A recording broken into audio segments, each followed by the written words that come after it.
Yo, what's up mga katropa? Good morning. Pagbati po ng pag-ibig at kapayapaan po sa inyong lahat. Another day, another vlog. So for today's video mga katropa, ay may nakita ko dito matagal ko nang hindi nakakain. Kung tawagin sa amin, apiriran.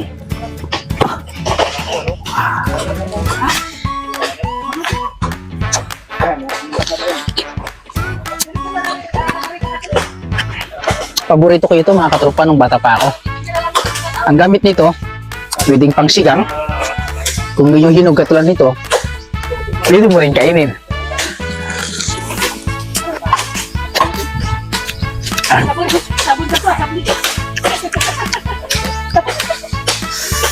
Asim.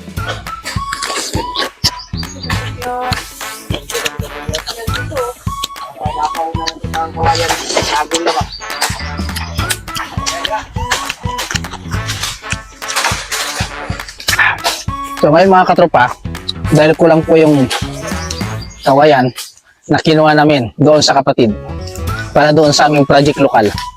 So, second batch na mga ulit kami. Libre ito. Pero kung sa inyo, pwede kayong bumili. Ayan yan, si Brad. May-ari ng farm. Kasama natin yung mga kapatid. DRRT. Oh, shout out na. Video namin. Shout out sa lahat. Yan.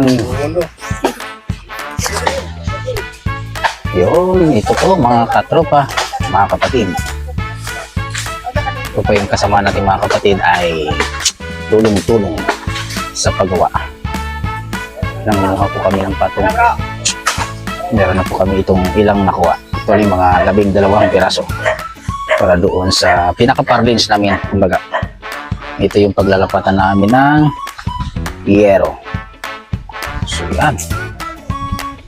Ilan na po ang na-harvest ng bitong kawayan, libre lang sa kawayanan ng kapatid.